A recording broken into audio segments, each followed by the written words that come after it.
ये कहानी 5 दोस्तों की है जो छुट्टियां मनाने दूसरे शहर आए थे। सब दोस्त क्लब में जाते हैं और खूब मजे करते हैं। इन्हीं में से इनका एक दोस्त जिसका नाम जैसी था, वो इनको बताता है कि मुझे एक जगह का पता चला है, क्यों ना हम वहाँ जाकर पार्टी करें। एक दोस्त जिसका नाम एमी था, वो सब दोस्तों के साथ जब वहाँ पर जाती है तो वहाँ पर जाकर वो वॉशरूम का पूछती है। जब वो वॉशरूम ढूंढ रही थी तभी वो दीवार पर बहुत सारी तस्वीरें बनी हुई देखती है। उधर जैसी भी आ गया था, जो उससे पूछता है कि तुम यहाँ पर क्या कर रही हो।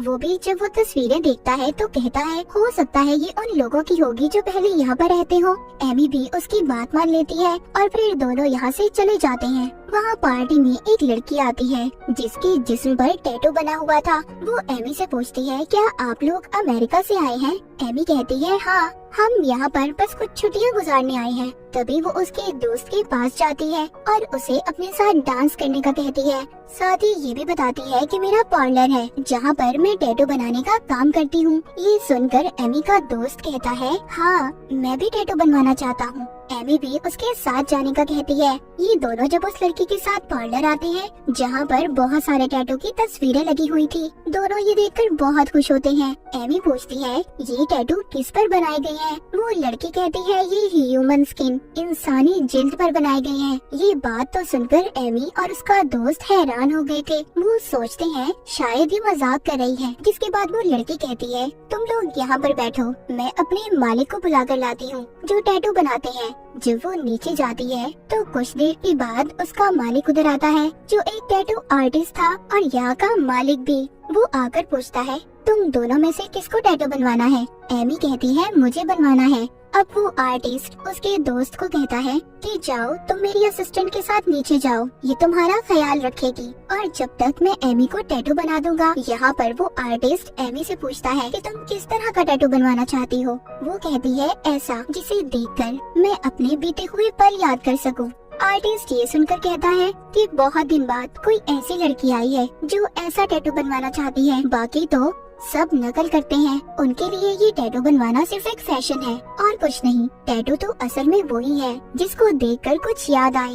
वो एमी को किताब देता है और कहता है देखो इसमें अपने लिए टैटू चुनो। यहाँ पर एमी उससे पूछती है क्या सच में ये टैटू इंसानी जिस्म पर बनाए हुए हैं। वो आर्टिस्ट कहता है हाँ बिल्कुल, तुम्हें सही बताया गया है, ये सच में इंसानी जिल्द पर ही बनाए गए हैं। उधर दूसरी तरफ एमी का दोस्त जो उस टैटू वाली लड़की के साथ था वो बेहोश हो जाता है। इधर एमी की गर्दन पर जब आर्टिस्ट टैटू बनाने लगता है तो वो भी बेहोश हो जाती है। जब इन दोनों को होश आता है तो खुद को बंधा हुआ पाते हैं। एमी का दोस्त उनसे पूछता है कि आखिर तुम हम लोगों से क्या लेना चाहते हो। देखो हमें छोड़ दो, मैं तुम्हें इसके बदले बहुत सारे पैसे देने के लिए तैयार हूँ। पर आर्टिस्ट कहता है नहीं, मुझे तो तुम्हारी जिल्द चाहिए, मैं पैसों के लिए ये सब बिल्कुल नहीं करता। तभी एमी को भी होश आ गया था। वो जब अपने दोस्त को ऐसे बंधा हुआ देखती है तो वो चिल्लाती है। आर्टिस्ट उसके पास जाता है, कहता है देखो तुम क्यों डर रही हो, तुम नहीं डरो, मैं तुम्हें कुछ नहीं कहूँगा, तुम तो मेरी पसंदीदा हो, तुम बहुत जल्दी मेरे काम को समझोगी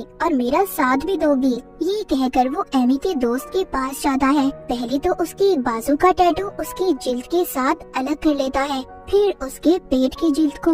वो उसे कहता है तुम जानते हो मेरे डॉग को इंसानी कान खाना बहुत पसंद है और उसका कान काट कर अपने डॉग को खिला देता है। उसकी असिस्टेंट उसकी जिल्द को ऊपर ले जाती है जिस पर वो खास किस्म के टैटू बनाने वाले थे। आर्टिस्ट आखिर में एमी के दोस्त के पाँव पर कट लगा देता है ताकि उसका खून बहकर उसकी मौत हो जाए। वो अपने दोस्त की ऐसी हालत देखकर बहुत रोती है पर कुछ भी नहीं कर पाती। अगली सुबह एमी के बाकी दोस्तों को पता चलता है कि एमी और उनका एक दोस्त अभी तक नहीं आए। ये देखकर अब उन्हें अपने दोस्तों की फिक्र होने लगी थी। वो उन्हें ढूंढने का फैसला करते हैं। जैसे उन्हें बताता है कि वो दोनों तो टैटू बनवाने उस लड़की के साथ गए थे जो कल रात पार्टी में थी। उधर पार्लर में आर्टिस्ट जब एमी के साथ था तो उससे कहता है मैं तुम्हारे चेहरे पर खास इंक से टैटू बनाने वाला हूँ जो तुम्हें बहुत अच्छा लगेगा। एमी रोती है, कहती है प्लीज मुझे जाने दो, मैं ऐसा कुछ नहीं चाहती तुमसे। इधर एमी के दोस्त हर टैटू बनाने वाली दुकान पर देखते हैं पर उनके दोस्त उन्हें कहीं नहीं मिल रहे थे। जब ये एक गली में से गुजर रहे थे तो वहाँ पर कुछ बच्चे बैठे थे जो इनको छेड़ने लगते हैं। जेसी को इस बात पर बहुत गुस्सा आता है और वो उन्हें मारने लगता है। उसके दोस्त उसको समझाते हैं कि जाने दो इन्हें, हमें अपने दोस्तों को ढूंढना है। जिसके बाद ये सभी उस पार्लर पहुंच गए थे तो वहाँ पर उसी आर्टिस्ट से मिलते हैं और उससे एमी और अपने दोस्त का पूछते हैं। वो बताता है हाँ, कल रात वो दोनों आए थे पर टैटू बनवा कर चले गए। वो कहते हैं उन्हें यहाँ पर एक लड़की लाई थी जिसकी बाजू पर टैटू बने हुए थे। वो कहता है वो मेरी असिस्टेंट है पर अभी इस वक्त वो यहाँ पर नहीं है। वो सभी इस आर्टिस्ट की बात को मान लेते हैं और जाने लगते हैं। पर जाते हुए इनकी एक दोस्त वहाँ पर लगी एक तस्वीर देखती है जो उनके दोस्त का टैटू था जो उसने अपने बाजू पर बनवाया हुआ था। वो देखकर थोड़ा हैरान हो जाती है पर इस बात को नजरअंदाज कर देती है। इनके जाने के बाद आर्टिस्ट एमी के पास आता है और कहता है कि तुम्हारे दोस्त आए थे जो तुम्हारे बारे में पूछ रहे थे।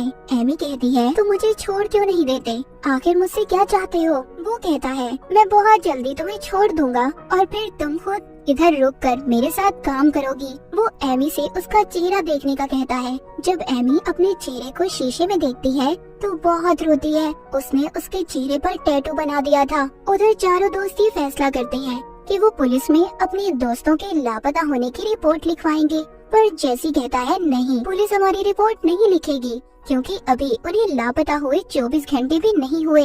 तभी एक दोस्त अपने दोस्त की तस्वीर दिखाती है, उसकी बाजू पर वही टैटू जिस पर वो कहती है कि मैंने ऐसा ही टैटू उस पार्लर में देखा है। जेसी कहता है क्या फजूल बातें कर रही हो, ये कहकर चला जाता है और अब वो एक बार में आ गया था। उधर इसके दोस्त पार्लर पहुंच जाते हैं और उस लड़की से अपने दोस्तों का पूछते हैं। वो कहती है तुम्हारे दोस्त नीचे बेसमेंट में हैं। वो सब उसकी बात मानकर बेसमेंट में चले जाते हैं। अचानक से वो लड़की और आर्टिस्ट सब पर हमला कर देते हैं जिसके बाद सभी बेहोश हो गए थे।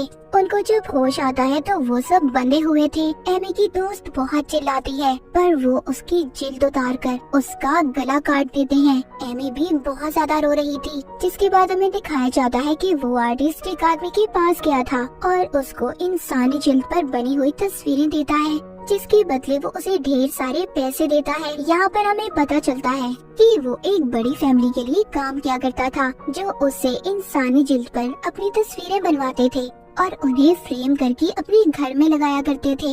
उधर बेसमेंट में जहाँ पर एमी और उसके दोस्त को बांधा हुआ था, उसकी दोस्त की रस्सी खुल जाती है और वो टैटू वाली लड़की पर हमला कर देती है और एमी को छुड़वाने की भी कोशिश कर रही थी। एमी उससे कहती है तुम जाओ यहाँ से, भाग जाओ, बाहर जाकर मदद बुलाओ। ये सुनकर उसकी दोस्त भाग जाती है। रास्ते में वो उन्हीं बच्चों को देखती है जिन्हें जेसी ने मारा था। अब क्योंकि वो बदला लेना चाहते थे इसीलिए वो इन्हें ढूंढ रहे थे। जैसे ही वो इसको देखते हैं वो उसको पकड़ने भागते हैं। रास्ते में आर्टिस्ट भी इन्हें देख लेता है जो अपनी गाड़ी में था कि बच्चे उस लड़की का पीछा कर रहे हैं जिसको इन्होंने पकड़ा हुआ था। एमी की दोस्त बहुत भागती है, मदद मांगती है पर कोई उसकी मदद नहीं करता। आगे रास्ता बंद था इसीलिए बच्चे उसे पकड़ लेते हैं और बहुत मारते हैं। तभी उधर आर्टिस्ट भी आ गया था जो उन बच्चों को शूट करके मार देता है और बाद में एमी की दोस्त को। उधर जब उस टैटू वाली लड़की को होश आता है तो वो एमी के पास आती है और कहती है कि सब तुम्हारी वजह से हुआ है, तुमने अपनी दोस्त की भागने में मदद की है। और गुस्से में उसका एक दांत प्लास से उखाड़ने वाली थी। तभी वहाँ पर आर्टिस्ट आ जाता है जो उसको रोकता है और एमी के पास जाता है। वो उससे पूछती है कि आखिर तुम उससे चाहते क्या हो। वो उसको एक जगह पर लेकर जाता है जहाँ पर बहुत सारी तस्वीरें थी। आर्टिस्ट कहता है कि आज मैं तुम्हें अपना राज बताने वाला हूँ। बहुत सालों पहले रशिया में अपने दुश्मनों को मारकर उनकी जिल्द पर लोग अपनी तस्वीरें बनवाया करते थे। रशियन किंग भी वो तस्वीरें बनवाया करते थे जिसके बदले में वो ढेर सारे पैसे देते थे। उधर बाहर वो टैटू वाली लड़की जब दरवाजा खोलती है तो बाहर जेसी था जो एक लड़की के साथ आया था। वो अपनी दोस्त को यहाँ पर टैटू बनवाने के लिए लाया था। वो कहती है बैठ जाओ, मैं बना दूंगी टैटू। अब जेसी यहाँ से बेसमेंट में जाता है तो अपने दोस्तों को मरा हुआ देखता है और जब वो ऊपर आता है तो एमी को देखता है। वो बताती है कि आर्टिस्ट ने हमें यहाँ पर बंदी बनाया हुआ है, हमें पकड़ा हुआ है उसने। जैसी आर्टिस्ट को कहता है ये गलत है, हमारी डील तो सिर्फ मेरे एक दोस्त को मारने की हुई थी ना, तुमने सबको मार दिया। यहाँ पर हमें पता चलता है कि एमी का दोस्त जैसी इस आर्टिस्ट के साथ मिला हुआ था। यहाँ पर आर्टिस्ट उसको बनाई हुई उसकी तस्वीर दिखाता है जो उसने उसके दोस्त की जिल्द पर बनाई थी, पर एमी को कुछ समझ नहीं आती। वो अब आर्टिस्ट से पूछती है, जिस पर वो बताता है कि तुम्हारा दोस्त इनके खानदान से है। हर साल ये लोग अपने दोस्तों को यहाँ पर लाते हैं और किसी एक की जिल्द पर ये अपनी तस्वीरें बनवाते हैं। एमी समझ गई थी कि उसका दोस्त आर्टिस्ट के साथ मिला हुआ है, पर अब जैसी ये नहीं चाहता था कि वो एमी को भी चोट पहुंचाए, मगर वो आर्टिस्ट अब इसको भी इंजेक्शन लगाकर बेहोश कर देता है। बेहोश होते हुए जैसी कहता है कि मेरे डैड तुम्हें नहीं छोड़ेंगे। बाहर टैटू वाली लड़की भी उस लड़की को मार देती है जिसको जैसी अपने साथ लाया था। एमी भी अब आजाद हो गई थी। ये उस टैटू वाली लड़की के पास जाती है और उसका गला काटकर उसे मार देती है। आर्टिस्ट ने जैसी को भी पकड़ लिया था। वो एमी से कहता है, अगर तुम चाहो तो इसे मारकर अपने दोस्तों की मौत का बदला ले सकती हो, क्योंकि ये धोखे से तुम सबको यहाँ पर लाया था। वो कहती है नहीं, इसको भी वैसी ही सजा मिलनी चाहिए जैसे मेरे दोस्त तड़प कर मरे हैं। उसके बाद आर्टिस्ट जैसे की जिल्द को भी उसके जिस्म से अलग कर देता है। इसके बाद कुछ वक्त बाद का सीन दिखाया जाता है जहाँ पर आर्टिस्ट बैठा एक आदमी की गर्दन पर टैटू बना रहा था। उधर ही कुछ और लोग आते हैं। तभी वहाँ पर एमी आती है जो उन लोगों से कहती है कि आप लोगों का स्वागत है इस पार्लर में। और दीवार पर हम एमी की तस्वीर देखते हैं जो उसने जैसे की जिल्द पर बनवाई थी। इसका मतलब ये भी आर्टिस्ट के साथ मिल चुकी थी। एमी भी आर्टिस्ट के साथ मिलकर काम करने लगी थी, क्योंकि उसके दोस्तों की मौत के बाद उसका जिंदगी में कोई खास मकसद नहीं बचा था। तो बाज दफा हम अपने शौक को पूरा करने के लिए ऐसी जगह पर फंस जाते हैं जैसे बेचारी एमी फंस गई और उसकी वजह से उसके दोस्त मर गए। तो किसी दूसरी जगह पर जाकर कभी भी किसी की बातों में मत आए, वरना आप बहुत बड़ी मुसीबत में फंस सकते हैं। अपना और अपने प्यारों का ख्याल रखें। इसी के साथ ही मूवी यहीं पर खत्म हो जाती है।